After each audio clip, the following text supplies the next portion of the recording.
muchas gracias a los pocos que estamos aquí, pero es que hay mucha gente que está conectada online por streaming y por eso vamos a ser puntuales en la apertura.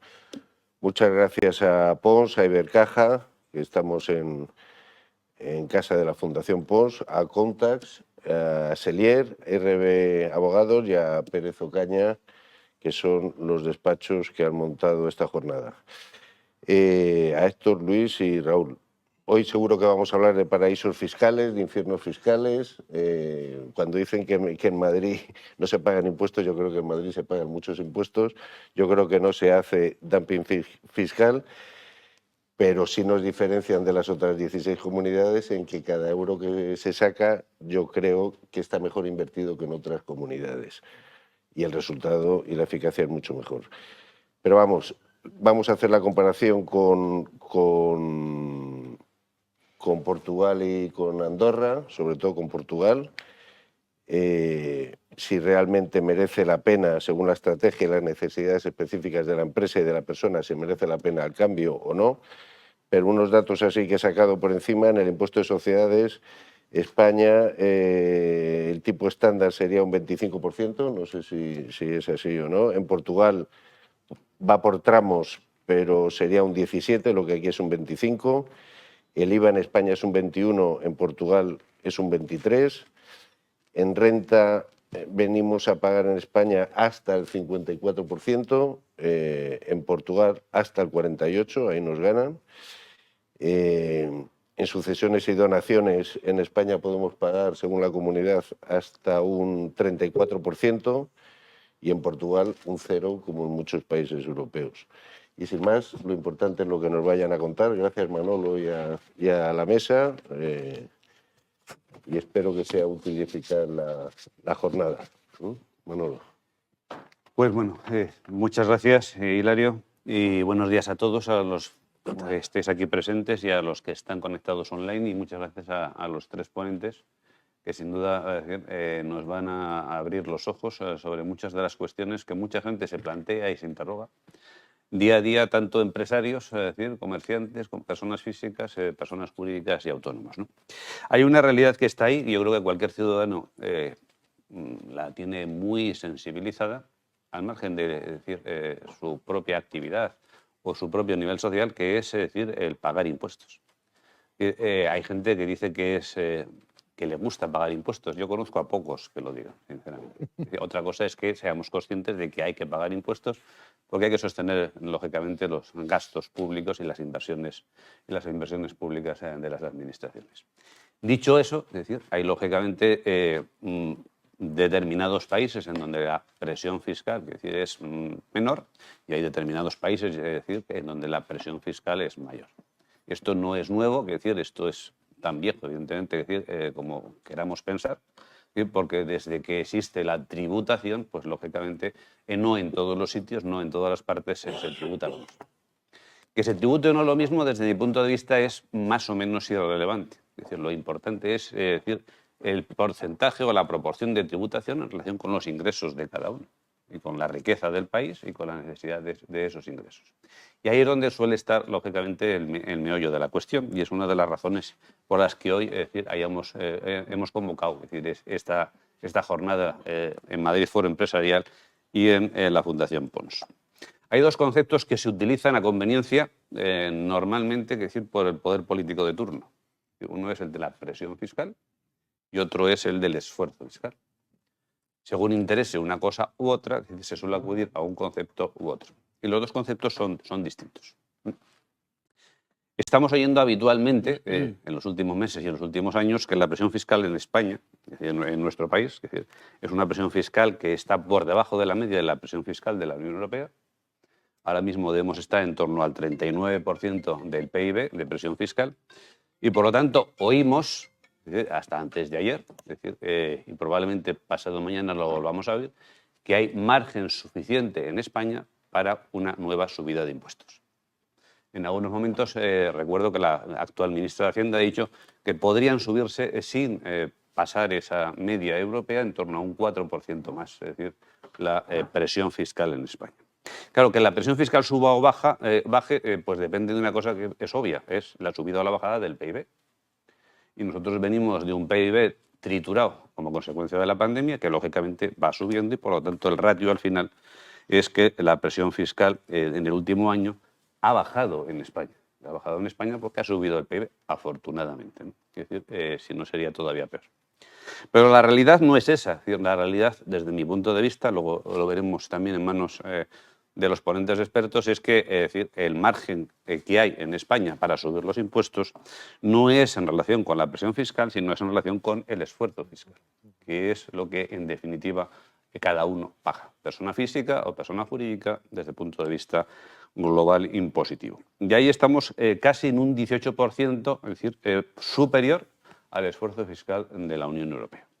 Y eso sí que es un dato preocupante, porque ese sí que revela que estamos pagando más impuestos, es decir, con mayor esfuerzo, y que el resto de los países de nuestro entorno con los que, por pura lógica, debemos de competir y tener una economía competitiva. Tenemos, si nos vamos no a la Unión Europea, si nos vamos a un entorno más amplio, que es el de la OCDE, que son países, lógicamente, que están cortados más o menos, o estamos cortados más o menos por el mismo patrón, pues nos encontramos que la peor competitividad fiscal o una de las peores competitividades fiscales a nivel de país es el nuestro.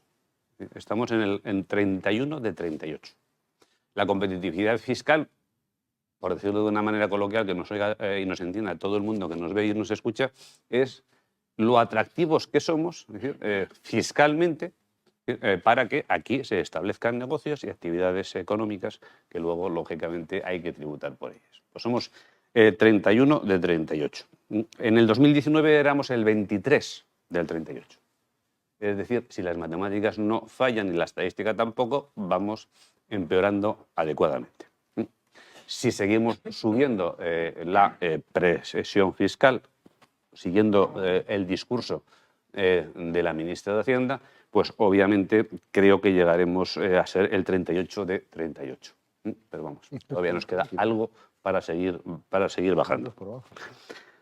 Si nos vamos a lo que es las dos imposiciones, no sé si decir peores, es decir, desde el punto de vista comparativo, pues vamos a hablar de lo que aquí estamos todos, son empresarios y, lógicamente, personas físicas y con un patrimonio más o menos pequeño, más o menos grande, da lo mismo. En imposición empresarial, es decir, si vamos al ratio de la OCDE, somos uno de los 6 peores de la OCDE. Y si vamos a imposición patrimonial, aquí somos, es decir, líderes. Obviamente la imposición patrimonial en España es la peor de Europa. El resto de Europa no tiene ni impuesto extraordinario del patrimonio, que hemos resucitado o estamos resucitando, ni impuesto a grandes fortunas, que es primo hermano del impuesto del patrimonio, para resucitar el impuesto del patrimonio. Y en el ámbito de la OCDE, la imposición patrimonial, con algunos matices, es infinitamente mejor, en el peor de los casos, a la nuestra, que es la peor. Insisto, somos líderes absolutos a nivel de OCDE en imposición patrimonial. Para ambientar un poco más la jornada, es decir, y las intervenciones, voy a dar datos que se utilizan habitualmente más en el ámbito político que en el ámbito técnico, pero que todo el mundo los entiende fantásticamente bien. Y es que un trabajador medio en España dedica aproximadamente el 40% del sueldo a pagar impuestos. No está mal. Esto nos lleva a una cosa que se entiende todavía mejor. Es decir, que aproximadamente 212 días al año trabajamos para Hacienda. Esto yo creo que a pocos les gusta oírlo, pero es la auténtica realidad si, evidentemente, las matemáticas no fallan. Y si nos vamos a lo que antes he dicho, es decir, estamos trabajando hoy 17 días más para Hacienda al año que en el año 21. Bien. Yo en esto quiero, no sé si animar o desanimar, tiene pinta de que vamos a trabajar más días todavía en el futuro.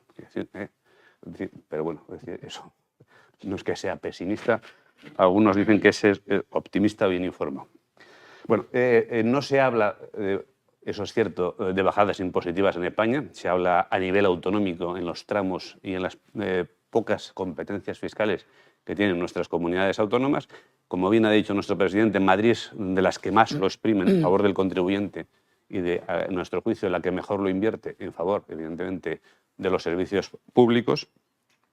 pero es decir, también se habla de que podría haber normativa estatal que neutralice esa capacidad fiscal limitada de las comunidades autónomas y que con el pretexto de la homogeneización o homologación impositiva, es decir, territorial a nivel nacional, acaben quitándose esos privilegios o esos márgenes a las comunidades autónomas, al margen de después del debate que haya en materia competencial, de financiación autonómica, etcétera, que eso es otro melón que llegará, ¿no? Bien, pues con este escenario es en el que abordamos hoy una jornada que creo que puede ser, o que es, sin duda, es decir, muy interesante. Vamos a hablar de lo que hemos llamado países con entornos fiscales más amables. Yo creo que esto es una expresión muy feliz, sinceramente. Me gusta mucho más a mí personalmente que cualesquiera otras de las que habitualmente se usan en los medios de comunicación. No estamos hablando de paraísos fiscales, y eso hay que decirlo clarísimamente, no estamos hablando de paraísos fiscales, sino estamos hablando de algunas cosas que a veces en derecho fiscal se llamaban economía de opción. En este caso es decir, economía de opción en el país de al lado. ¿Vale? Pero obviamente de alguna manera es una economía de opción fiscal. Y para eso pues tenemos hoy aquí a tres grandes profesionales que nos van a ilustrar pues, desde todos los puntos de vista en relación con la tributación sobre dos países que están a nada, a menos de 1000 kilómetros donde estamos, como es Portugal y como es Andorra. Y que mucha gente oye, muchos empresarios oyen y muchas personas físicas, es decir, con cierta capacidad económica, oye que son entornos más atractivos, es decir, para trasladar la residencia fiscal, el domicilio fiscal, o para trasladar incluso, evidentemente, su propio negocio, su propia empresa o su propia actividad mercantil. Esto, vamos a ver si es así o no hoy. Vamos a ver que tampoco es muy fácil. Vamos a decir y vamos a ver que tiene riesgos, es decir, que hay que asumir, que hay que valorar y que también en la medida de lo posible hay que evitar. Y que por lo tanto, es decir, no es tan fácil como decir, oye, mañana estoy en Estoril. Es decir, no, ¿verdad? Lo vamos. Ni siquiera en Andorra esquiando sí, pero a lo mejor residiendo no, ¿vale? Entonces, esto es lo que hoy se trata de que entre todos nos lo pongan claro y lo veamos claro. Tenemos a Raúl Pérez, del bufete Pérez Ocaña, que es abogado experto en asesoría de empresas y doctorado en procedimientos tributarios, que nos va a hacer un panorama, comparativo de situación, de los países. Vamos a tener a continuación a Héctor Pérez Tapia, de Selier Abogados, que es socio director del área fiscal de Selier Abogados y experto en derecho tributario. Está muy especializado en lo que es planificación fiscal y planificación patrimonial de grandes patrimonios, de operaciones de money y en asesoramiento fiscal y tributario, por supuesto, a grupos empresariales. Y tenemos finalmente a Luis Rubí Blanc, que hoy es socio, hoy de hace 20 años ya, ¿no? Felicidades por el aniversario. ¿Vale? Ya se ha visto, ¿no? Socio director y titular y fundador del despacho que lleva su nombre, Rubí Blanc Abogados. Es uno de los grandes expertos en prevención del blanqueo de capitales, y en lo que es, evidentemente, fiscalidad internacional. Es inspector de Hacienda, con perdón, en excedencia. Vamos a ver, es un pecado. Y ha tenido múltiples responsabilidades en la vida pública y en la vida privada, incluido ser el director del Servicio de Vigilancia Aduanera en la agencia tributaria durante algún tiempo. Por lo tanto, conoce muy bien de lo que va a hablar, desde los dos ámbitos, del público y del privado. Y yo creo que con todos vamos a tener, sin duda, una jornada de lujo, que espero que sea del interés de todo el mundo y que luego pueda generar un debate, preguntas, dudas. Para eso están aquí nuestros tres ponentes. Muchas gracias. Vale. Bueno, gracias. Gracias. Gracias. Bueno.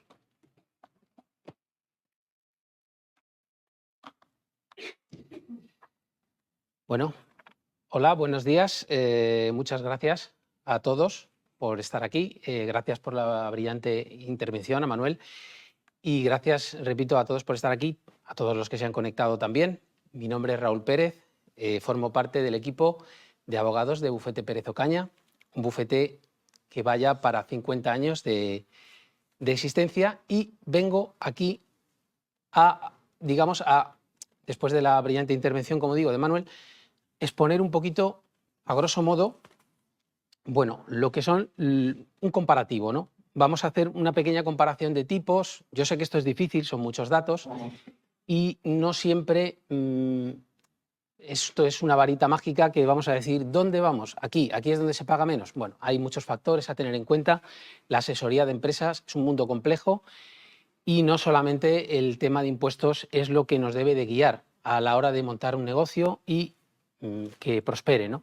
Pero bueno, he creado esta introducción en la que sí que es verdad que la fiscalidad en España, en Portugal y en Andorra tiene diferencias significativas y es lo que ha llevado y está llevando a las personas, tanto físicas como jurídicas, a irse o a quedarse en los países vecinos, en Andorra y en Portugal. Ahora vamos a ver un poquito la comparación.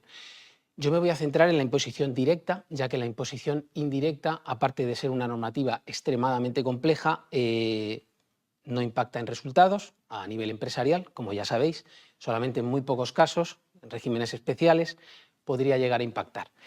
Por otro lado, deciros que las comunidades autónomas en España marcan una gran diferencia, como también han apuntado, porque estamos en un país descentralizado y eso al final cuenta. Sí que es verdad que no son unas diferencias enormes, pero hay diferencias. Ahora las vamos a ver también. Y bueno, básicamente vamos a hacer esta comparativa básica entre los distintos impuestos. Yo he tocado los impuestos un poco más importantes, porque tampoco nos podemos extender. La normativa fiscal es abrumadora y tampoco se trata aquí de dar millones de datos para salir todos locos con la cabeza. No ese es el objetivo, ¿no? El objetivo es dar unas pinceladas y daros un escenario, bueno, pues para que tengáis un poco algunos datos interesantes, creo yo. Bueno, vamos a empezar con si queréis, con el impuesto de la renta, que es el impuesto un poco estrella, ¿no?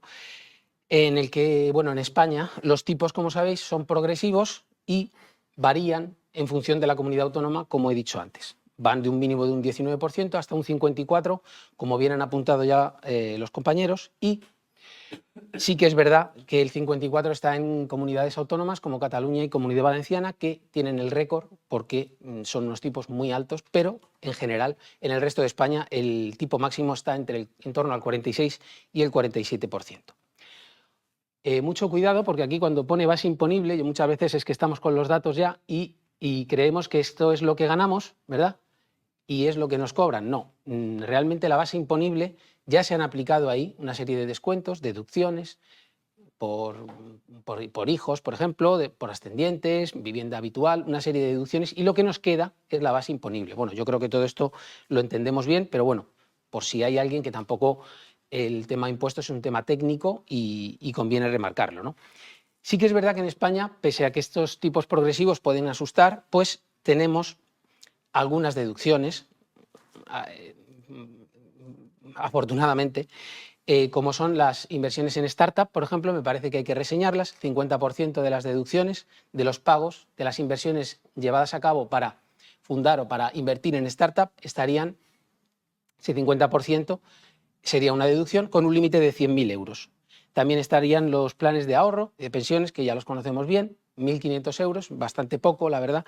Para autónomos sube un poco, a 5.750, y para personas mayores de 50 años también sube un poquito, hasta 8.250, pero vamos, son incentivos, la verdad, un poco escasos. También tenemos incentivos fiscales para la innovación, el I+D, tenemos 25%, y en tecnológicas el 12%. Esto en España todo, lo que estoy diciendo. Y las famosas exenciones por reinversión significan que cuando tenemos una ganancia patrimonial debido a alguna venta que hemos realizado, pues de nuestra vivienda, por ejemplo, reposición de bienes, empresas, pues si reinvertimos tal y como dice la normativa fiscal, podemos exonerar de imposición esa ganancia obtenida. Bueno, hasta aquí un poco el tema de España. Hay, por supuesto, muchas más deducciones, bonificaciones y demás. Vamos a ver el tema de Portugal. También tiene unos tipos, igualmente que en España, es progresivo el impuesto y tiene unos tipos que van desde el 14,5 hasta el 48, como bien han apuntado ya. Sin embargo, hay un régimen muy interesante que se llama el régimen de residentes no habituales, que lo cito aquí por si alguien no lo conoce, es un régimen bastante interesante que ha sacado el gobierno portugués, en el que se tributa a una tarifa plana, tarifa reducida del 20%, durante 10 años, una década de tributación a este 20%. Eso sí, los ingresos tienen que ser de origen portugués y tanto sean laborales como sean empresariales, tienen que ser de sectores de un cierto valor. ¿Qué sectores son estos? Los sectores que ha puesto el gobierno donde le interesa invertir, el gobierno portugués me refiero.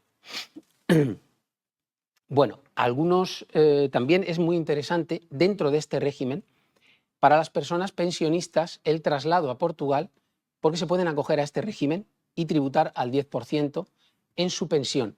Por ejemplo, en el caso de España, aplicando el convenio de doble imposición, porque aquí se aplican los convenios de doble imposición entre España y Portugal, para ver esa pensión, por ejemplo, vamos a poner el supuesto, una persona pensionista jubilada que decide trasladarse de España a Portugal, cobra una pensión en España, pues no tributaría en España y tributaría en Portugal al 10% por la aplicación de este convenio. Bueno, pues hay ciertos truquillos, como veis, ciertas cosas que bueno, pues pueden ser bastante interesantes en el país vecino.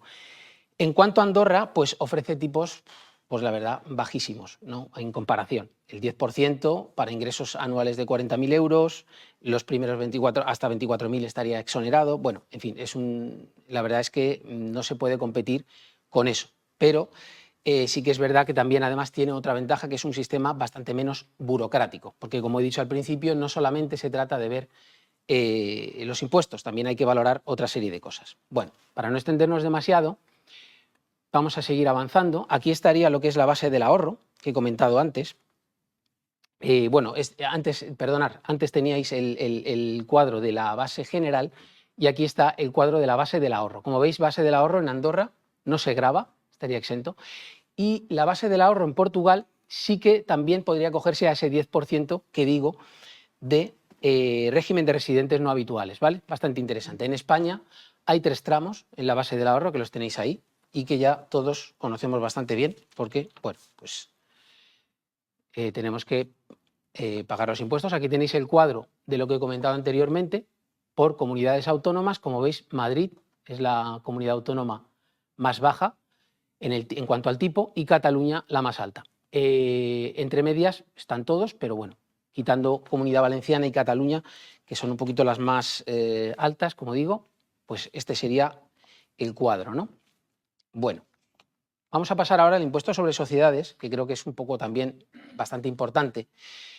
En España el tipo general, como bien ha dicho Hilario, el presidente, bueno, pues es del 25% y hay un tipo reducido del 15% para los 2 primeros ejercicios en los que se obtenga beneficio. O sea que ahí las empresas podrían beneficiarse. En Portugal sí que baja el tipo, como también dijo Hilario, es el 17% para pymes en los primeros 25.000, pero sí que es verdad que tiene un tipo del 21%. Bueno, puede reducirse también y tiene muchísimas deducciones. Para startup, propiedad intelectual, tiene un sistema también que se llama SIFIDE, que es de incentivos para I+D. Tiene incentivos bastante fuertes Portugal en cuanto al impuesto sobre sociedades. Y en Andorra el tipo impositivo es del 10%, aunque podría reducirse incluso hasta llegar a un 2%. ¿Vale? Esto es bastante interesante.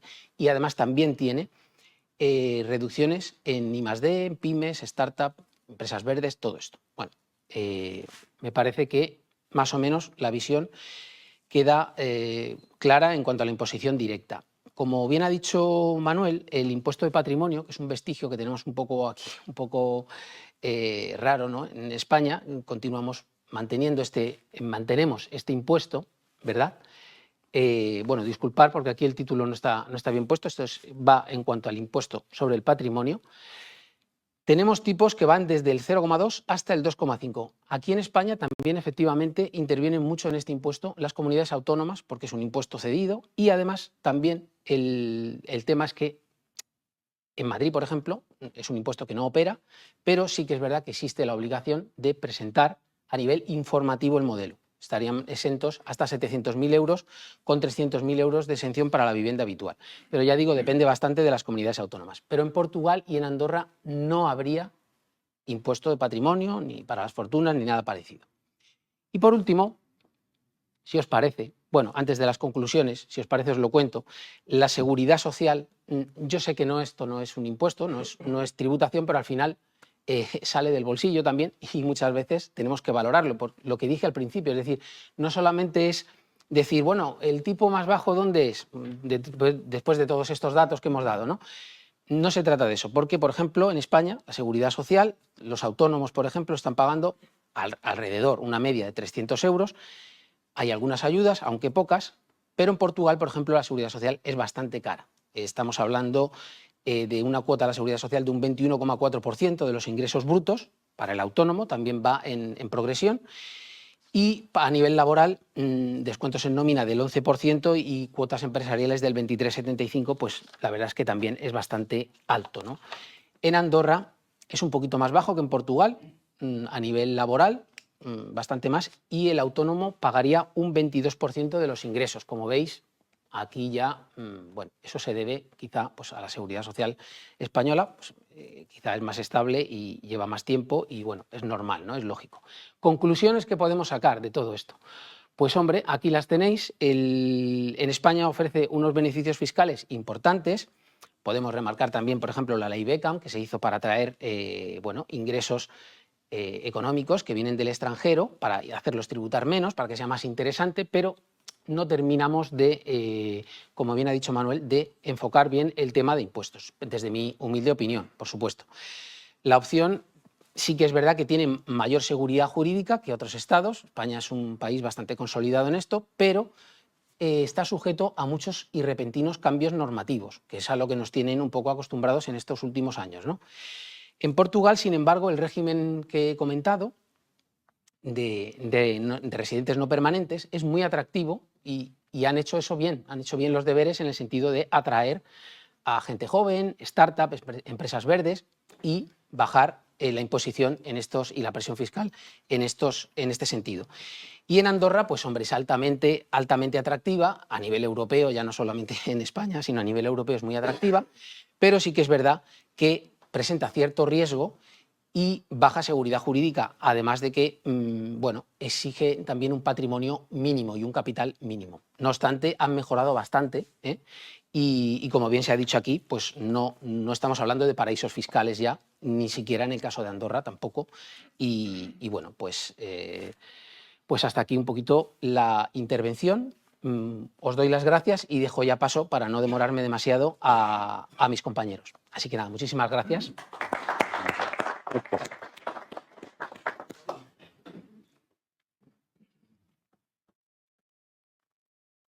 Gracias. Bueno, yo soy Héctor Pérez, socio director de...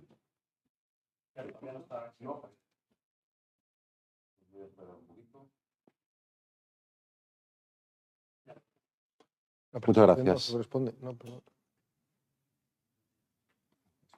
Como decía, soy Héctor Pérez, socio director del área de fiscalidad en Selier Abogados. Lo primero quería decir muchas gracias a Hilario, muchas gracias a Manuel, a Aránzazu por esta invitación. Gracias en general a todo Foro Empresarial y a los patrocinadores, la Fundación Pons, donde estamos, y Ibercaja, y a mis compañeros, ilustres compañeros.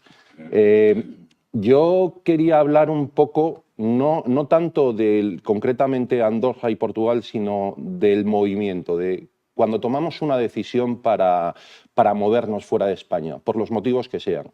Los motivos, aquí estamos hablando mucho de fiscalidad, somos todos fiscalistas. Yo soy fiscalista, que mi familia coma depende de que haya impuestos, porque si no, no tengo clientes. Pero aún así, soy muy consciente de que la fiscalidad no es lo más importante, ¿vale? Y aquí estamos hablando de desraizar una familia, una persona, una familia, una situación y llevárnosla a otro país.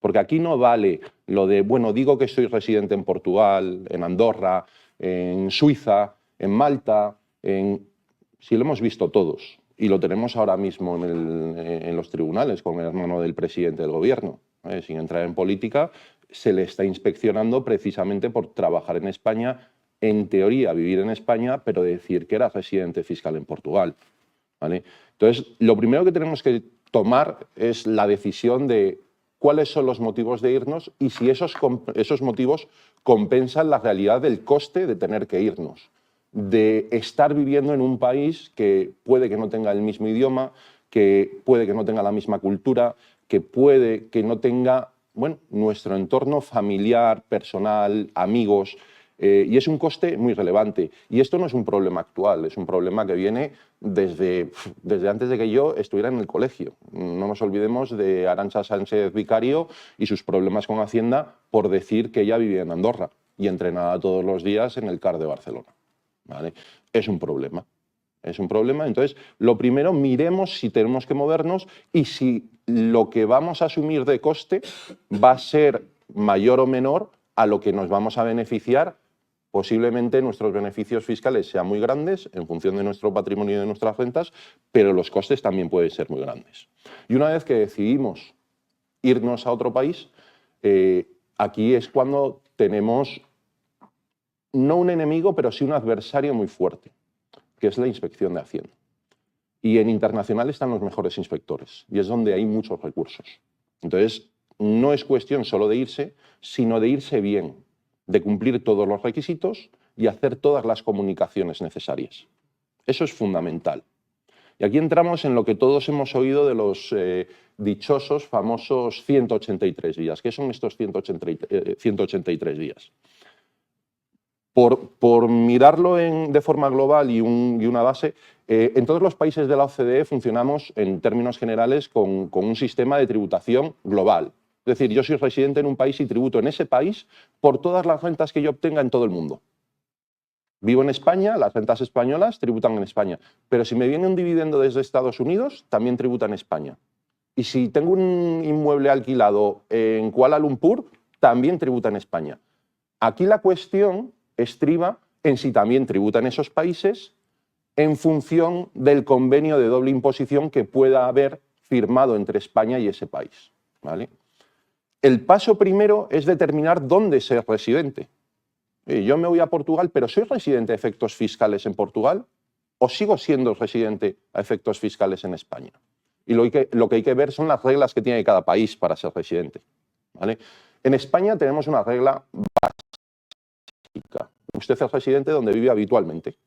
El residente fiscal donde vive habitualmente. ¿Se entiende por eso que usted es residente si vive más de 183 días? En realidad, técnicamente no. Lo de los 183 días es, en su caso, para justificar a Hacienda que vives aquí más de 183 días cuando te has ido, ¿vale? Pero tú no tienes que justificar, salvo que te vayas a un paraíso fiscal, que has vivido más de 183 días en otro país para ser residente ahí. Te pueden atraer la residencia a España si justifica Hacienda que usted vive aquí más de 183 días. ¿Y cómo lo pueden justificar?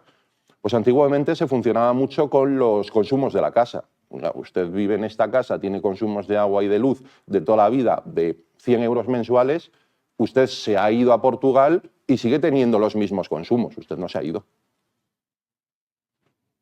Era una cosa que se caía por su propio peso. Ahora ha avanzado mucho más la inspección. Ahora la inspección pide incluso dónde se ha conectado el móvil. Nosotros ponemos nuestro móvil sin ninguna preocupación en la declaración de la renta, por si nos tienen que llegar estas típicas alarmas y avisos por SMS de Hacienda, sin darnos cuenta que estamos diciendo cuál es nuestro móvil habitual a Hacienda.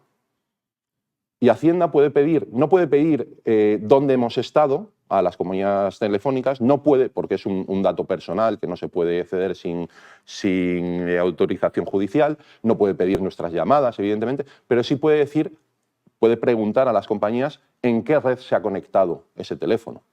Oiga, usted me dice que vive en Portugal, pero su teléfono personal se ha conectado a la red española durante 300 días del año pasado. Usted ha estado en España 300 días. Usted ha gastado con la tarjeta en España durante 300 días. Esos son cosas que cuando hacemos el cambio de residencia tenemos que tener cuidado porque tenemos, o dicho de otra manera, no tenemos que tener cuidado si hacemos un cambio de residencia correcto. ¿Por qué? Porque eso no va a suceder. El problema es cuando estamos en términos grises, ¿vale? Y ahí es donde hay que tener mucho cuidado. Como yo suelo decir, no solo tiene que estar bien, sino que además parecer que está bien, ¿vale? Y luego tenemos otro matiz, que es que España, dentro de su norma, al igual que la gran mayoría de los países de nuestro entorno, dice que también sigues siendo residente en España si tu centro de intereses económicos, directos o indirectos, siguen en España. Oiga, yo me voy a Portugal a vivir, pero sigo cobrando de una empresa española, todo mi patrimonio inmobiliario, empresarial, está en financiero, está en España. Oiga, usted se ha ido, reside realmente en Portugal, pero su centro de intereses económicos está en España. Uy, ahí tiene España una posibilidad de decir que ellos consideran que eres residente en España. Y siempre queda la última, que es la de la familia. Hay una presunción que te dice que eres residente en España si tu familia, tu cónyuge, tus hijos, son residentes de forma habitual en España. Es decir, me voy yo pero dejo a la familia aquí. Cuidado, porque sigues siendo residente fiscal a efectos fiscales en España, aquí en España. ¿Y qué pasa cuando tenemos el problema de que España dice que eres residente en España, pero el país al que te has ido, Andorra, Portugal, dice que también eres residente allí porque cumples los requisitos que exige la normativa portuguesa, por ejemplo, para ser residente ahí? Ahí es donde entra en juego lo que llamamos las reglas de desempate de los convenios para evitar la doble imposición. Estas reglas de desempate son generales para todos los convenios, o prácticamente todos, porque todos siguen el mismo modelo, que es el modelo de la OCDE. Básicamente son 4. ¿Vale? Aunque en los artículos de los convenios son 3, pero una es doble. La primera es donde se tiene vivienda habitual, perdón, donde se tiene a su disposición una vivienda permanente. Si yo me voy a Portugal y sigo manteniendo mi vivienda aquí y allí tengo otra, no tengo ninguna regla de desempate. Sigo teniendo 2 viviendas, tenemos que pasar a la segunda. La segunda es donde está el centro de mis intereses vitales. Esto es una mezcla de las reglas españolas, la que he dicho de centro de intereses económicos y presunción de dónde vive mi familia. Bueno, pues esta es un poco mezcla de dónde están el centro de mis intereses vitales, tanto la familia como los amigos, como mi vida social, como mis intereses económicos. Aquí entramos en una zona gris y es una pelea complicada, porque normalmente cuando nos vamos no hacemos un corte limpio, seguimos manteniendo parte en España, parte en Portugal, parte en España, parte en Andorra, porque no es fácil desenraizar toda una vida, todo un patrimonio y llevárnoslo en la maleta, ¿vale? Entonces suele ser también otro problema. Pelearnos entre las 2 administraciones para decir no, que es que yo me he ido y el centro de intereses vitales está allí. Entonces pasamos al tercer problema, al tercer regla de desempate, pero también es un problema justificarlo, que es donde residamos habitualmente. Dice en los convenios que la tercera regla de desempate es donde se resida habitualmente. Y aquí ya sí que entramos en un juego de ya no es Hacienda española la que nos tiene que justificar para decir que vivimos en España, que hemos vivido 183 días en España, sino que ahí tenemos que jugar nosotros y poder justificar dónde hemos vivido. Ahora pasaré un poco a hablar de cómo justificar eso y poder decir, oiga, no, yo he vivido 250 días en Andorra, he vivido en España 40 días, que han sido mis vacaciones y algún viaje que he hecho, y el resto he estado viajando por el mundo. Bueno, pues si lo puedo justificar con billetes de avión y con otra documentación, pues estaremos en una situación también cómoda. Pero sigue siendo dudoso, porque tenemos que justificarlo. Y llegamos al cuarto, que ese ya es injustificable. Ahí decimos, es residente donde sea usted nacional. Y ahí nos cogen por banda, ¿vale? Y dicen, es España. Sí que es cierto que hay casos muy extremos en los que puede haber doble nacionalidad o que no sea uno residente de ninguno de los, o sea, no sea nacional de ninguno de los países. Alguien que ha venido del extranjero, ha sido residente en España y luego se ha ido a Portugal. Bueno, pues no es nacional y ese no aplicaría. Siempre queda la regla última, que es que se pongan de acuerdo las 2 administraciones y que a nosotros nos dejen. Pero ¿qué podemos hacer nosotros para evitar entrar en esta dinámica de dónde, en qué regla de desempate me encuentro? Mi opinión, y siempre la digo así, si podemos desprendernos de la vivienda en España. Desprendernos no quiere decir venderla o donarla. Puede ser ponerla en alquiler. Si la tengo en alquiler no está a mi disposición. ¿vale? Y con eso, muerto el perro, se acabó la rabia, como se dice. Oye, llegamos a la primera, yo me he ido a Portugal, hay un conflicto porque allí he estado 180 días, en España otros 180, es dudoso, el centro de intereses económicos duplicado o vamos, en ambos países, reglas de desempate. Oiga, mire, yo tengo una vivienda en alquiler o en propiedad en Portugal, donde vivo, y en España no tengo ninguna. Sí, sí, pero usted tiene esta vivienda, sí, pero está en alquiler, con lo cual no está a mi disposición. ¿Vale? Esa es la recomendación que decía Saúl, que no hay varitas. Es cierto que no hay varitas mágicas para esto, cada caso es un mundo, a cada caso hay que dedicarle la atención que merece y aplicarle las soluciones que necesita por sus circunstancias personales y patrimoniales concretas, pero sí que es cierto que esta es una de las que digo siempre, si puedes, haz esto, porque te evitas un montón de problemas de entrar a discutir con ambas jurisdicciones, ¿vale? Y pasando un poquito más allá de los 183 días, oye, ¿qué más riesgos podemos tener en un traslado a otro país? Pues tenemos uno de los riesgos que parece un poco tonto, pero que existe, que es qué pasa cuando me voy a mitad de año, ¿no? Lo de los 183 días. Si me voy en junio, si me voy en septiembre, paso 183 días el primer año ya voy a estar viviendo allí, pero sigo teniendo que presentar impuesto en el país de origen, en España en este caso. Oye, ¿qué pasa si en febrero me fui a buscar casa, estuve ahí un mes y luego ya me he ido en julio?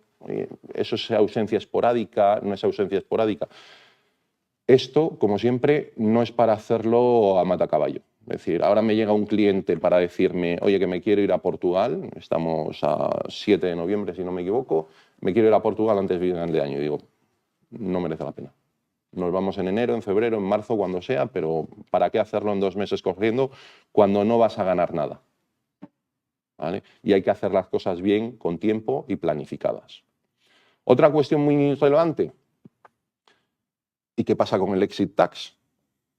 Esto se puso mucho, se aprobó por el gobierno hace, ya no recuerdo si fueron 8 años, 10 años aproximadamente, y es algo que está en otros países, en Alemania, por ejemplo, que es básicamente, oiga, usted váyase, usted se va de España, pero usted, claro, tiene unos activos, normalmente financieros, invertidos, que tienen una plusvalía.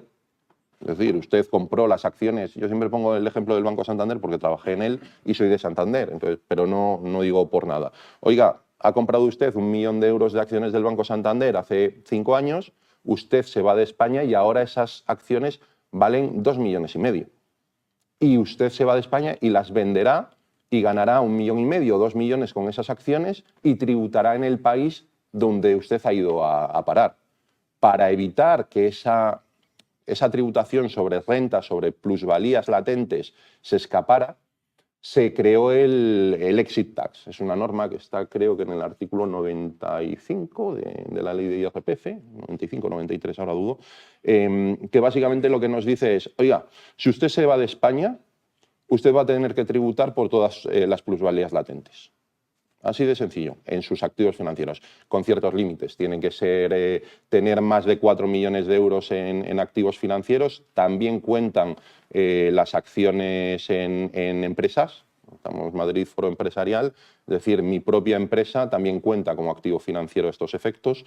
¿Y cómo se valoran? Bueno, pues se valoran por el mayor de 2 valores, o el valor teórico contable o el resultado de capitalizar al promedio del 20%, de capitalizar el promedio de los resultados de los 3 últimos años al tipo del 20%, que es básicamente hacer un promedio de los resultados y multiplicar por 5. ¿Vale? También tenemos que tributar por el exit tax si tenemos activos por más de 1 millón de euros, activos financieros por más de 1 millón de euros, pero tenemos más del 25% de participación en la empresa. Es decir, no es tan difícil tener que tributar por esto. Hay una escapatoria. Es un poco... La escapatoria nos la han dibujado en la norma, que es básicamente irnos a otro país de la Unión Europea.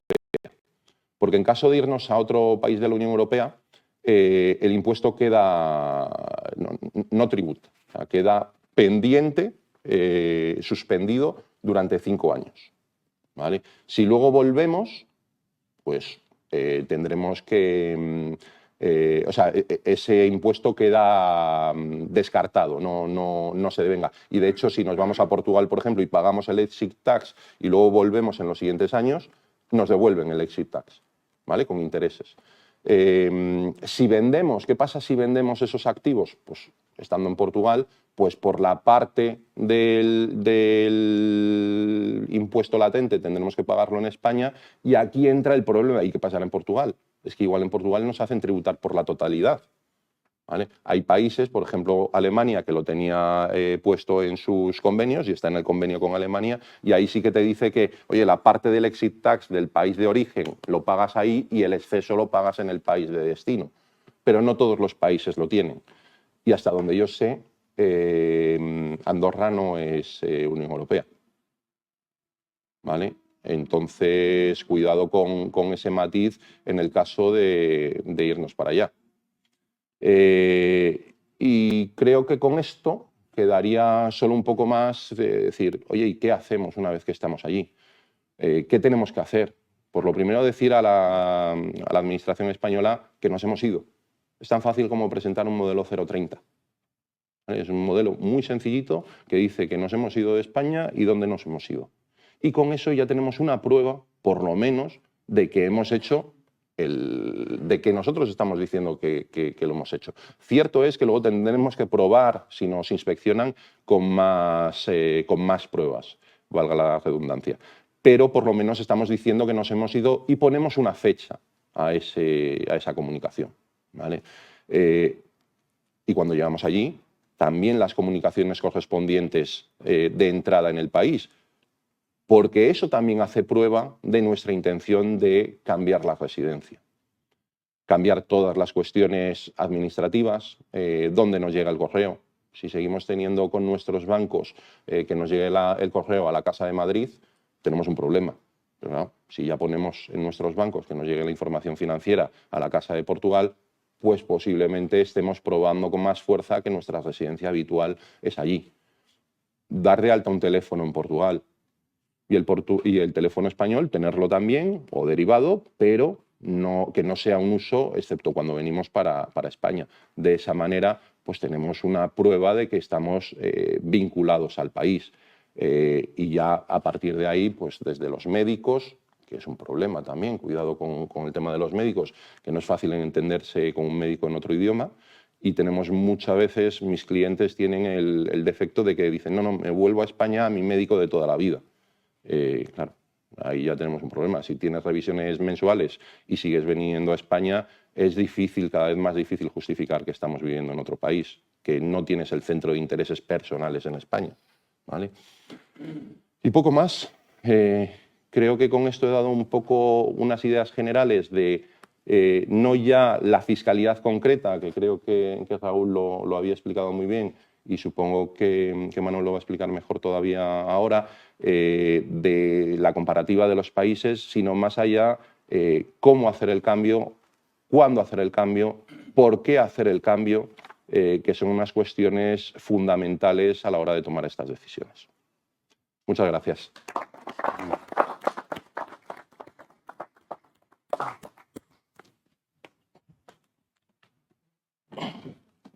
No me he dilatado demasiado, ¿no? Muy bien. De tiempo no me he dilatado. 15, ¿sí?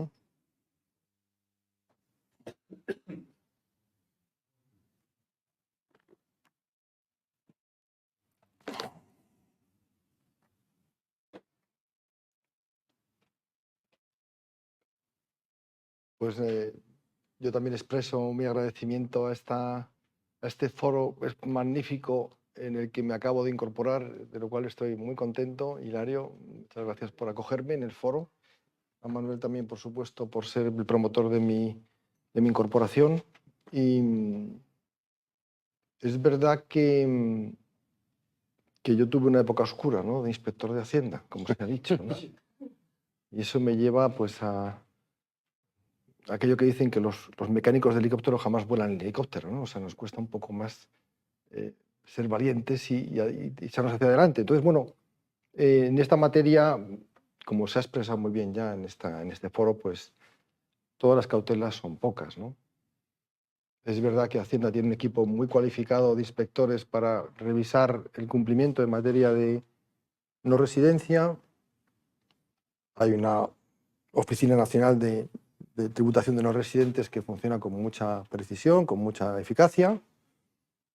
En nuestra época se comentaba que cuando se quiso demostrar que la mujer de Beckham estaba en España, se puso un funcionario en un arbusto enfrente de la casa e iba diligenciando cada presencia de la mujer en su domicilio para conseguir que tributaran, todos en sede española. Es verdad que cuando hay intereses económicos importantes, y en este tipo de cosas a veces están en juego pues, cantidades muy importantes, pues la Hacienda Pública emplea medios extraordinarios. Fijaros que hemos escuchado esta mañana ya que incluso las llamadas telefónicas pueden dejar un rastro de nuestra presencia en España. El uso de cajeros, bueno, en fin, este tipo de cosas, este tipo de cosas son de mucho riesgo y hay que tener muy presente que Hacienda tiene cada vez más medios de verificación. Yo, en mi exposición, como ya se ha hablado mucho de personas físicas y del problema de la residencia, que también pensaba hablaros algo del tema de los días de residencia, voy a hacer un poco referencia al cambio de empresas, ¿no? Yo lo que quiero es cambiar mi empresa y llevármela a Portugal o a Andorra, ¿no? Entonces ahí, claro, tenemos un problema ya que está muy extendido dentro de la materia tributaria y es el problema de las compañías que no tienen estructura. Yo decido llevarme mi compañía a Portugal, pero mi compañía es un domicilio postal, es una oficina compartida y no tengo un manager, un director, un administrador residente en Portugal, no tengo empleados. Claro, como podéis comprender, Hacienda esto inmediatamente nos va a decir que si lo que pretendo es llevarme las rentas de España a Portugal con una sociedad que está vacía de contenido, pues van a operar todos los mecanismos de protección que tiene nuestro sistema tributario para no permitir ese desgaste de las bases imponibles hacia Portugal. Por tanto, lo que se utiliza como término que es muy gráfico, las sociedades sin sustancia establecidas en otras jurisdicciones de tributación más favorable presentan muchos riesgos desde el punto de vista de los ajustes fiscales que nos van a practicar. Todos hemos escuchado la problemática muy extendida en este ámbito de los precios de transferencia, claro, de las operaciones vinculadas. La Administración tributaria nos va a hacer ajustes de valor cuando no podemos fundamentar que la compañía portuguesa o la compañía andorrana tienen o pueden justificar una parte del reparto del beneficio de mis actividades en forma de unos servicios que me prestan a la sociedad española. Y esto es un mecanismo pues, que hay que tener mucha precaución porque en fin, al final hace falta tener esa sustancia, ¿no? Bueno, incluso la Unión Europea trabaja ahora en lo que tenéis aquí, la directiva esta de las Shell Entities, como su nombre indica, son las sociedades tapadera, pantalla o las sociedades cáscara, ¿no? Cascarón, es un poco lo que quiere decir. Y aunque todavía no es más que un proyecto de directiva y está en este momento todavía discutiéndose porque su aprobación exige la unanimidad de todos los países de la Unión y no es tan sencilla, es verdad que bueno, pues contempla una previsión muy específica por la cual una sociedad que reside en otro país de la Unión, por ejemplo en Portugal, puede estar privada de la condición de residente en Portugal, es decir, quedaría como excluida de la posibilidad de aplicar todos los beneficios de ser una sociedad residente en un país de la Unión porque sea una sociedad pantalla, una Shell Entity. ¿Esto qué quiere decir? Pues que si la compañía tiene la mayor parte de sus ingresos constituidos por rentas pasivas, ¿no? Por rentas que no proceden de actividad empresarial, como son los dividendos, los intereses o las rentas inmobiliarias. Si además más del 55% de su negocio está asociado a transferencias con el exterior, si además no hay empleados o directivos que tengan su residencia fiscal en el país en el que está establecida esta compañía, bueno, pues la compañía entra en lo que se llama ya el área de riesgo de ser una Shell Entity. ¿Y esto qué quiere decir? Pues quiere decir que efectivamente los estados van a intercambiar información sobre esta situación de las compañías mercantiles y en ese intercambio lo que se va a producir es que el estado de la sociedad, digamos, matriz, por ejemplo, una sociedad española que sea matriz de la sociedad portuguesa, no va a poder acogerse a todas las ventajas fiscales que ofrece la relación de las compañías en la Unión Europea. Quizás sepáis que bueno, hay una exención de dividendos, una exención en intereses y cánones, una exención en ganancias de capital que está asociada a las relaciones entre las compañías de la Unión Europea. Evidentemente, para poder acogerse a estos beneficios fiscales, a estas exenciones, lo que va a hacer falta es que tengamos y podamos acreditar que la compañía que reside en Portugal es ciertamente residente en este país. El mecanismo de las entities va a privarnos de esta posibilidad al considerar que la compañía no es realmente residente en Portugal y, por tanto, no podremos acogernos a estas exenciones que contempla la Directiva Europea de Relaciones Matriz-Filial y la Directiva que regula las exenciones en intereses, cánones y ganancias de capital. Por tanto, mucha atención a esta situación.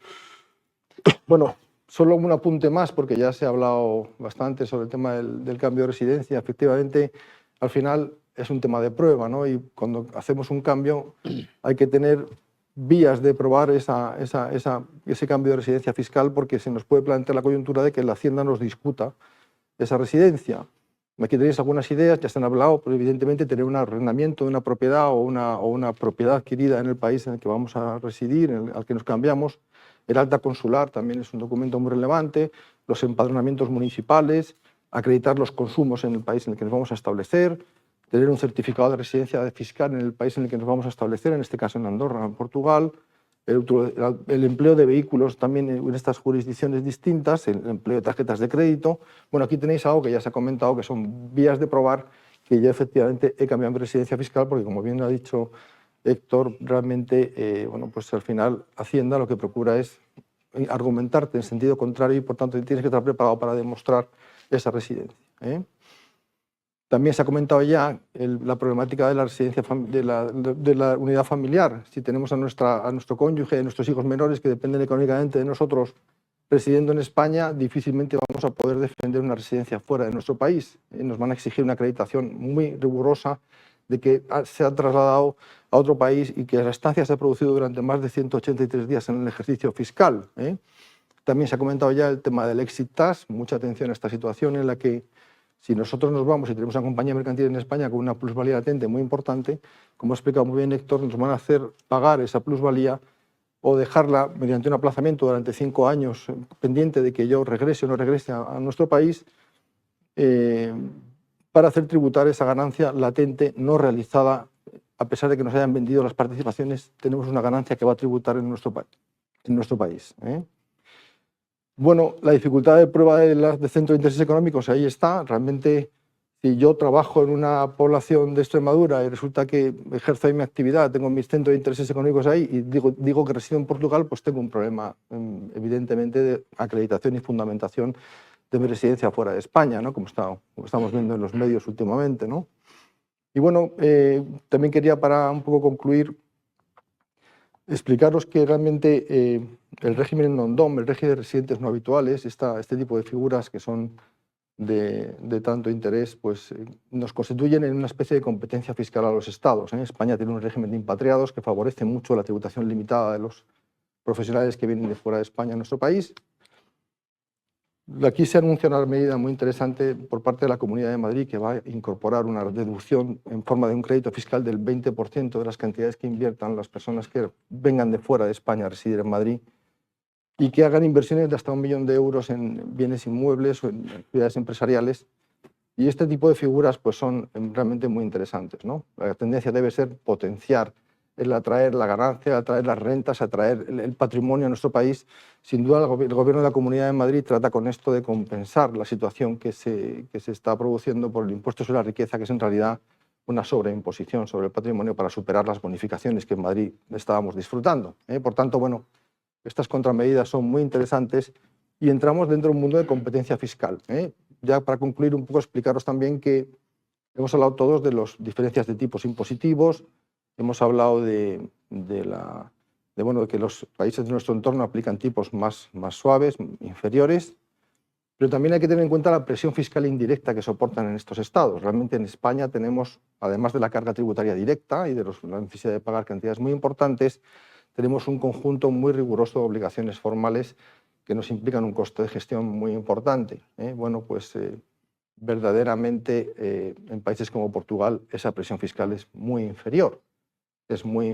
Y esto es un tema que hay que tener muy presente porque los que al final tenemos que pagar y gestionar nuestros intereses ante la hacienda pública sabemos que la carga fiscal es algo muy relevante cuando es una carga fiscal de gestión continua de modelos que hay que presentar, información periódica, etcétera, etcétera, etcétera. De manera que yo creo que voy a dejar ya el espacio para que abordemos las preguntas, que seguro será mucho más interesante que escucharme a mí, y muchísimas gracias por esta ocasión, ¿eh? Bueno, pues muchas gracias a Raúl, a Héctor y a Luis por sus intervenciones, que yo creo que prácticamente nos han dado una visión global y casi total del tema que teníamos hoy previsto abordar, ¿no? Y yo lo primero que quiero preguntar es si entre los presentes hay alguna pregunta, alguna duda, alguna cuestión, es decir, que quieran suscitar a los ponentes, pues empezamos por ahí. ¿Hay alguna cuestión que se quiera plantear? Se puede plantear ahora o dentro de unos minutos. Yo voy a abrir fuego con una pregunta, es decir, que la dejo la pelota, es decir, votando a ver quién la coge. A ver quién la coge. Porque es una pregunta que segurísimo que a todos os la han hecho, ¿no? Pero yo creo que es bueno que la contestéis en público a ver cómo. Es decir, empresario, o persona física con un patrimonio productivo que pueda ser más o menos interesante, va a vuestro despacho. Y la pregunta que te hacen es, estoy pensando en irme a vivir a Portugal. Y la consecuente pregunta es, ¿qué ratio, qué baremo utilizáis para decirle lo que está usted diciendo no tiene sentido? ¿O lo que usted me está proponiendo puede ser interesante? ¿Hay algún ratio económico, algún baremo, alguna circunstancia? Es decir, algo que incline al profesional, al asesor, a decirle, olvídese, o, bueno, vamos a estudiarlo, que esto puede ser interesante. ¿Quién coge? Podéis hablar los tres, ¿eh? En este caso, mi primera pregunta es si dirige la empresa en el día a día o lo hace otra persona. Si la respuesta es no, la dirijo yo, entonces mi respuesta es, ¿y entonces quién lo va a hacer cuando estés en Portugal? Es así de sencillo. La empresa requiere, sobre todo si son empresarios ya no multinacionales. Y si perdón te interrumpo, si te dicen no te preocupes que voy a nombrar un director general estupendo. Vámonos. Si ese es el problema, bueno, si hay solución, hay solución. Luego ya será cómo estructuramos la ida, cómo estructuramos la tenencia de la participación, la firma como administrador, que puede seguir siendo administrador. Pero aquí el problema es el día a día, ¿vale? Oye, igual es un momento ideal también para hacer un traspaso generacional. Tengo a los hijos, a la familia trabajando ahí y el que se va a ir soy yo porque además tengo más de 65 años y quiero jubilarme. Y prefiero jubilarme en la costa de Portugal que aquí. Bueno, pues igual es el momento para hacer un traspaso generacional optimizado fiscalmente. Aprovechemos. Pero la primera es, ¿vas a seguir trabajando o no vas a seguir trabajando? Porque si sigues trabajando aquí, tienes que vivir aquí. Claro. Así de sencillo. ¿Y si tengo una patrimonial? Claro, esa es la cuestión. O sea, verdaderamente... no produzco tornillos, pero tengo una patrimonial, que decir... Sí, yo puedo tomar algunas decisiones sobre mi cambio de domicilio, pero yo creo que la pregunta inicial y más evidente es, ¿de verdad vas a vivir en Portugal? Esa pregunta es la primera que hay que hacer, ¿no? O sea, es decir, bueno, ¿tienes a tus hijos en el colegio aquí en Madrid? ¿Te has previsto cambiar a los hijos de colegio? Esto es un problema que hay que plantear al cliente y ponerse encima de la mesa inmediatamente, ¿no? Porque esto de que estoy yendo y viniendo, me quedo en el medio y tal, eso es muy peligroso, ¿no? Eso es muy peligroso, ¿no? Entonces, bueno, efectivamente, me puedo ir con una compañía patrimonial, puedo crear una sociedad allí, aportar mi compañía y acogerme a los beneficios que tienen las vinculaciones de las empresas que decíamos antes de matriz filial europea. Pues seguramente se puede planificar en esa línea, ¿no?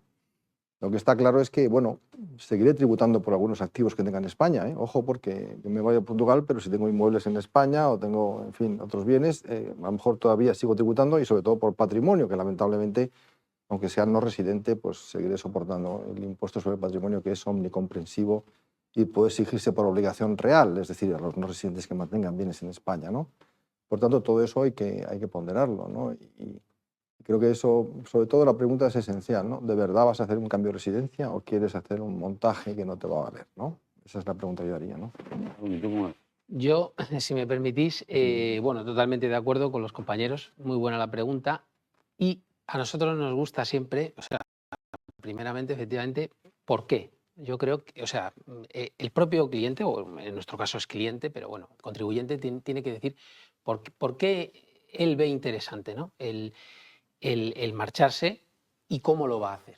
Es decir, hay que tener una hoja de ruta. No se puede decir uno, como están diciendo los compañeros, porque bueno, hay una vida detrás, un patrimonio, etcétera, ¿no? Y a nosotros, los abogados, no sé, vosotros, nosotros en el despacho pedimos muchos papeles. Nos gustan mucho los papeles. Entonces, somos bastante precavidos a la hora de el estudio, porque muchas veces una cosa es lo que dice el cliente o el contribuyente y otra cosa es la realidad. Nosotros estamos obligados, con nuestra profesión, por lo menos así yo lo entiendo, de verlo y estudiarlo de una manera totalmente objetiva. Es decir, somos jueces o árbitros y decir, pues, y luego plantearle al contribuyente los datos en la mesa y ya, bien. Si ya se toma la decisión, efectivamente hay formas, como estaban apuntando los compañeros, perfectamente posible, pero bueno, que es una decisión, yo creo, de calado, que no se puede, es una vida, un cambio de residencia siempre es importante, ¿no? Pero así lo veo yo, por lo menos. Entonces yo haría esas dos preguntas, ¿por qué y cómo, no? Voy a hacer otra pregunta, ahora mismo, por supuesto, porque se me ha sugerido sobre la marcha. Yo creo que habéis dejado bien claro, vamos a decir, el empresario establecido en España que piensa en irse. Es decir, vamos a olvidarnos de ese modelo y vamos al modelo contrario. Es decir, yo soy joven, emprendedor, quiero crear una startup y me da igual crearla en Badajoz que en Elvas. Porque estamos hablando de kilómetros escasos. Perfecto. ¿Qué le recomendáis? ¿Badajoz o Elvas? Tiene que irse a Elvas, ¿Eh? acogerse al régimen de residentes no habituales y poder tributar a un tipo de un 20% en flat rate, que es lo mejor que puede hacer, ¿no? Y con ese perfil, desde luego, lo podría hacer. Exactamente. Acuerdo, Sobre todo ahora que se está implementando a todos los niveles internacionales lo que se llama se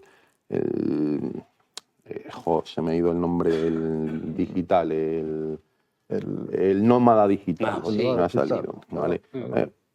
Si es una startup de tornillos es más difícil, ahí ya entran en juego otros temas. Pero si es una startup con un alto índice de implementación tecnológica, que podemos trabajar en cualquier sitio. Yo soy muy antiguo, aunque no soy tan viejo, pero sí soy muy antiguo para eso, y yo voy al despacho todos los días porque soy muy operativo. Todo mi equipo teletrabaja de una forma masiva, porque me he dado cuenta que ellos sí son operativos y son eficientes. Yo no lo hago porque no lo soy. Pero ahora las nuevas generaciones que lo pueden hacer, es que ya no te digo montar la empresa allí, es que puedes tener hasta una empresa en Singapur o en Malta o en cualquier sitio y estar trabajando por todo el mundo. Si es una empresa operativa, yo estoy hablando de una empresa operativa que realice actividad real, efectivamente. Ya da lo mismo donde ponemos la empresa, la sociedad. Sin duda es que es muy buena la pregunta, porque hemos pasado, ¿verdad?, de una pregunta a otra y eso indica lo que decía hace un momento, es decir, cómo cambia, ¿no?, la respuesta y cómo es totalmente distinta. Y nos tenemos que amoldar al contribuyente, en este caso un contribuyente joven. La juventud, las nuevas generaciones son totalmente distintas y lógicamente al final tenemos también que amoldarnos nosotros, es decir, a la hora de asesorar. Sí, sí. No se puede asesorar igual, lógico. Muy buena la pregunta. Muy bien, tenemos aquí ya preguntas. A ver, perdona, creo que hay un micrófono y así como, sobre todo por el streaming para que se oiga. Está conectado. ¿Sí? Bueno, soy José Ignacio Sánchez, yo también soy fiscalista, que es una de las pocas cosas que se puede ser en España. Y querría dos cosas. Primero, daros a todos mi agradecimiento por invitarme a este foro que me ha parecido fabuloso y además que nos ha orientado mucho a todos respecto de las formulaciones que han hecho los ponentes. Pero quería también hacer una pregunta a los ponentes. Han hablado ellos de dos conceptos, el esfuerzo fiscal y la presión fiscal. Y todos ellos, salvo error por mi parte, han estado hablando alrededor de una sola cosa, que es el tipo impositivo. Yo soy fiscalista y a lo largo de 2024, 4 clientes importantes se están trasladando a Portugal. Son todos ellos empresarios, porque la deslocalización creo que no va con los trabajadores manuales por cuenta ajena, salvo que se llamen Azagra y se apelliden Azagra y se llamen David, ¿no? Entonces, hay dos conceptos en la fiscalidad española que, en mi opinión, creo que merecería la pena comparar.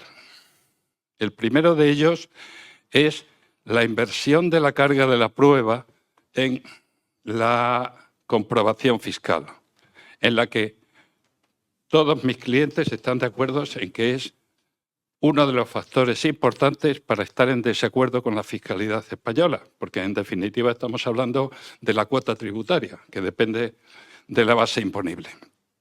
Y el segundo de ellos es ese concepto que tenemos en España, que no existe en todos los países, que es la presunción de veracidad de las liquidaciones tributarias que tiene la mina o que conlleva la carga de que, liquidada que sea la deuda tributaria, mientras dure todo el proceso, salvo para sanciones, mientras dure todo el proceso de reclamación, el contribuyente no le queda otra opción que pagar o conseguir las garantías financieras necesarias que no solo no están al alcance de cualquiera, sino que además merman la capacidad crediticia de la empresa. Muchas gracias por todo. Gracias. Y yo, si me permitís, voy a hacer al hilo de esta intervención que me parece extremadamente interesante, es decir, porque efectivamente ha puesto el dedo en la llaga en algo que no hemos tratado hoy. Es decir, no sé si consciente o inconsciente, porque somos todos torpes, pero efectivamente no lo hemos tratado. Pero es algo que ahora oiremos a los ponentes, que sí que creo, como usted, que influye y mucho a la hora de tomar una decisión de decir, me largo a otro país. Es decir, evidentemente, ¿no? Y ya no es el tipo impositivo, es decir, ni el tipo marginal. Es algo que influye e impregna no solamente el ámbito fiscal, que es la seguridad jurídica del país, en la aplicación de la norma, en este caso fiscal, evidentemente. Y eso es un problema, sin duda, de envergadura. Es decir, a mi juicio, de mayor envergadura todavía que la propia norma fiscal, es decir, que al final esa se cambia y se acabó. Pero, evidentemente, detrás de eso hay una seguridad jurídica normativa, es decir, y de estabilidad de la norma en la aplicación, es decir, y una seguridad jurídica administrativa, es decir, en lo que es, como usted ha dicho, es decir, la gestión que la administración tributaria hace, en este caso, evidentemente, del propio tributo, es decir, de la carga impositiva, de la inspección que al contribuyente, o de la comprobación en gestión tributaria al contribuyente, o de los mecanismos de recaudación más o menos agresivos que pueda haber para la deuda fiscal, ¿no? Y ahí sí que estoy de acuerdo. Es decir, lo voy a dejar ahí también para que todos intervengan. Es decir, yo creo que la seguridad jurídica normativa está hoy muy mermada. Yo creo que está en la mente de todos. Hace bien poco tiempo nos han dicho que algo que era sagrado, para menos para los que tenemos cierta edad y lo estudiamos en la oposición y en la carrera, es decir, que era la irretroactividad de la norma fiscal, es decir, que todavía sigue en la Ley General Tributaria, ya no es así porque lo ha dicho el Constitucional. Entonces, se puede aprobar un tributo con efecto retroactivo, con lo cual ya eso es, a mi juicio, decir, de una inseguridad brutal, porque uno sabe lo que paga hoy, no lo que va a pagar mañana, ni lo que le van a decir que tenía que haber pagado porque mañana me han cambiado la norma. Es decir, eso yo creo que influye incluso más que te suban el tipo, ¿no? Es decir, obviamente. Y luego hay otro problema cierto, es decir, que eso yo creo que Luis Rubí también puede hablar con total conocimiento, y es que el funcionamiento, a mi juicio, y esto es más personal que decir que profesional, de la Inspección de Hacienda, ha cambiado mucho en los últimos años. Es decir, ya ha cambiado mucho en lo que es su actitud ante el contribuyente, en su forma de actuar ante el contribuyente, y luego también en la forma que hay al final, es decir, de discutir, que al final los que discutimos somos los profesionales y no el contribuyente con la inspección, es decir, para probar o no probar y al final llevar la deuda fiscal a una litigiosidad inconmensurable, es decir, que podemos hablar otro día, es decir, en la que o pagas o avalas, es decir, o no litigas, es decir, y si litigas, años por delante para saber si tienes razón o no, desde el económico administrativo hasta el Tribunal Supremo, ¿no? Y eso también es inseguridad, porque al final, evidentemente, eso me está costando mucho dinero si soy persona física y muchísimo si soy persona jurídica, ¿no? Es decir, obviamente. Pero yo creo que sí que, evidentemente, usted ha puesto un dedo en la llaga en que hay otra parte que no hemos hablado y que no sé si lo veis así vosotros. Sí. Sí, yo, vamos, por alusiones, decirte que la inspección de Hacienda ha cambiado mucho, sin duda alguna. Y se ha endurecido mucho todo y se ha complicado mucho todo, ¿eh? Y el margen de negociación que teníamos cuando éramos inspectores ya no existe. Digamos que la posición de la inspección se ha endurecido sensiblemente, ¿no? Y cuando yo hablo de seguridad jurídica me gusta siempre poner siempre el mismo ejemplo, es decir, si yo quiero hacer una operación de reestructuración de mi empresa en la que hay en juego muchísimo dinero de plusvalías latentes en mis balances y me decido hacer una consulta a la Dirección General de Tributos, puedo estar esperando 1 o 2 años a que Tributos me dé una seguridad jurídica al planteamiento que estoy haciendo a la operación corporativa de reestructuración. Pues esto, unido a la enorme litigiosidad, pues demuestra que esto no funciona. Yo, si fuera inversor extranjero, diría, si yo tengo un problema de Hacienda, ¿qué voy a tardar en resolver esto? 6 años, ¿eh? Y encima con ejecutividad de la acción de Hacienda, es decir, entre tanto, usted pague, ¿eh? Y soporte un coste importantísimo de la deuda hasta que los tribunales en última instancia se pronuncien. Bueno, pues realmente yo creo que es muy fácil que mejoremos en seguridad jurídica cambiando de jurisdicción fiscal. Lamentablemente hay que decirlo así. Sí, sí. Héctor. Yo voy a partir una lanza por las nuevas generaciones de nuevo en la inspección. Mi experiencia ha cambiado, sí que es cierto, como dice Luis, un cambio a posiciones más duras institucionales de la inspección, pero una muy mayor, no cómo decirlo, de accesibilidad de los inspectores, sobre todo los jóvenes. Ahí hay un cambio generacional, inspectores de más de 50, 55 años respecto de los de 40, y que es radical. La accesibilidad, la capacidad de hablar con ellos, la capacidad de comentar los temas durante la inspección, la facilidad de trato, que luego llegaremos a un punto u a otro, pero durante la inspección yo ya no estoy en una posición confrontativa con el inspector, como sí se mantiene con aquellos inspectores mayores que no están en puestos más de responsabilidad y siguen siendo inspectores de la zanja, como digo yo. Pues esos siguen con la política de confrontativo. El contribuyente es el enemigo y hay que pelear con el asesor fiscal del contribuyente. Entonces, yo creo que hay un cambio, aunque institucionalmente, digo, sigue siendo una posición más dura, sí que es un cambio de mentalidad en la inspección. Y también os digo, siendo muy cínico, y esto puede doler a algunos de nuestros oyentes si son empresarios, a mí me encanta que haya estos problemas, porque aunque es malo para la economía española, y hay que reconocerlo, es muy bueno para los abogados. Y yo La litigiosidad nos da trabajo, ¿no? tengo que pagar pañales y comida y la hipoteca también, que también tenemos nuestro corazón y no tenemos edad ya para buscarnos un trabajo honesto, como se suele decir. No vivimos del aire. Exactamente. Héctor, ¿cómo lo ves tú? Bueno, pues efectivamente el compañero, que además se ve que tiene bastante experiencia, ha puesto el dedo en la llaga, pero claro, tiene que tener en cuenta que no podemos abordar el tema tributario. El derecho tributario es una rama del derecho porque es extensísimo y salió del derecho administrativo porque es un derecho muy extenso. Entonces, sí que hay una labor de asesoramiento previa y hay una labor de procedimental. La labor procedimental es muy importante, como ha dicho, la carga de la prueba, y esto hay que estudiarlo siempre con el cliente. Sobre todo a nosotros nos gusta mucho siempre entender al cliente y el por qué, ¿no? Volvemos a lo mismo de la primera pregunta que hizo Manuel, ¿no? El por qué y entender, siempre entendiendo al cliente y su planteamiento es cómo se puede ver mejor las cosas, porque al final una respuesta, una varita mágica no tenemos, pero sí que entendiendo la postura del cliente se pueden hacer muchas cosas. Y luego, hombre, en cuanto a que hay que pagar las deudas, no olvidemos también, no sé, la potestad administrativa, es algo ya archiconocido para nosotros, y claro, pues bueno, estamos así, y lógicamente lo que estabas diciendo, ¿no? De inspectores hay de todos los tipos. Es decir, personas somos personas. Te puedes encontrar en la administración, pero por regla general ha cambiado mucho. Claro, ya no te atiende nadie.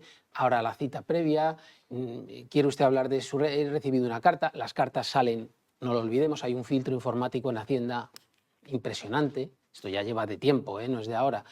Las cartas salen, las imprimen las máquinas y eso, el proceso tecnológico en Hacienda ha sido impresionante. Bueno, ya sabemos todos que aquí han venido de fuera, de Europa, de España, a ver cómo teníamos montado nosotros el sistema. Es decir, lo cual, pues bueno, la seguridad jurídica es muy fuerte. Aquí está montado de esa manera.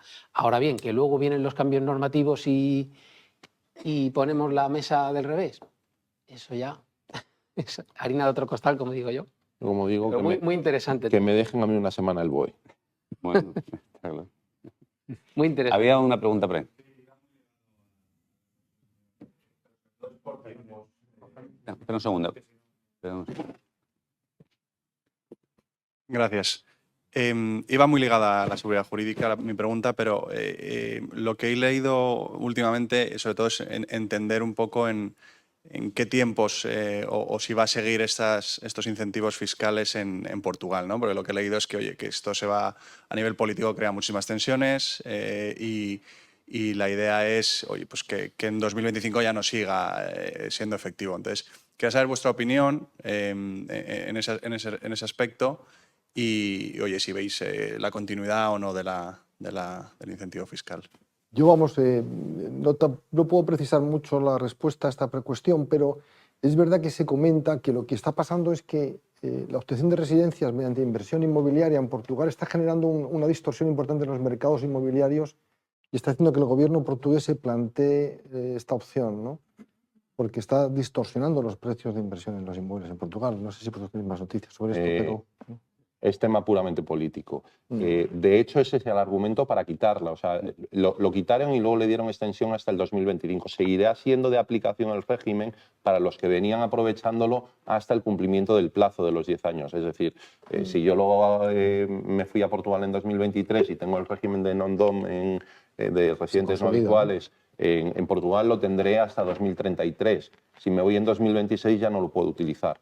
¿Vale? Pero es un tema político, porque cuando miras los números, porque este verano ha sido lo mismo, este verano han salido dos ministros en agosto hablando de quitar la ley Beckham, que es algo parecido aquí en España,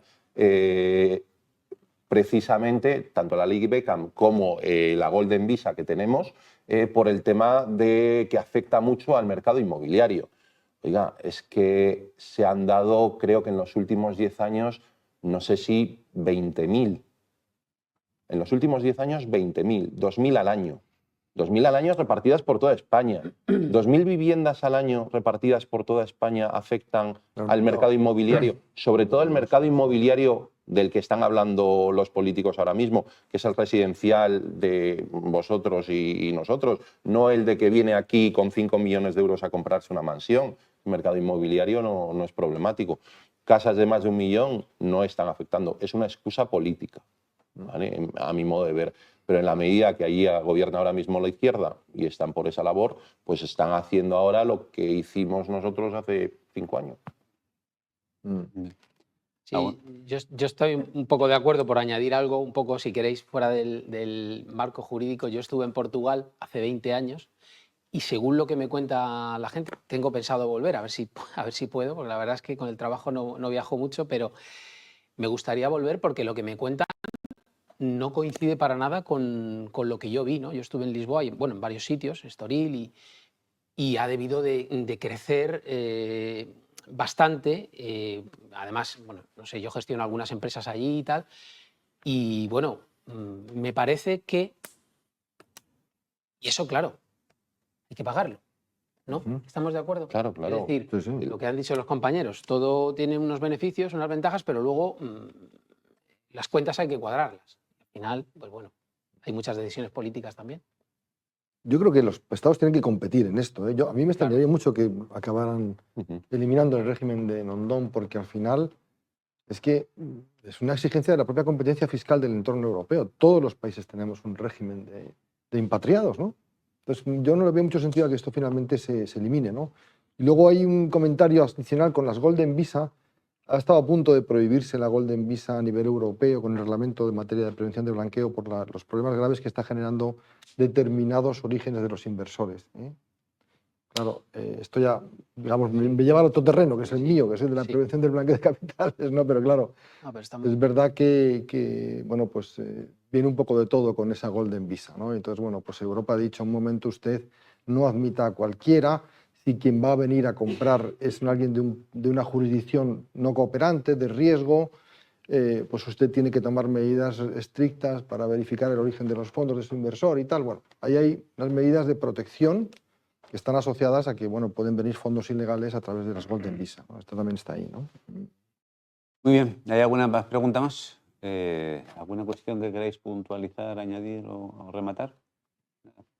Está Bueno, pues bien. entonces, cumpliendo nuestro horario, que es normalmente hasta las 11, Mira vamos que a bien, hemos levantar sido la rigurosos. jornada. Sí, sí. Y damos las gracias a Raúl, a Héctor y a Luis Manuel pues, por estar aquí con nosotros. Ha sido espléndida vuestras intervenciones y yo creo que clarísimas para todos.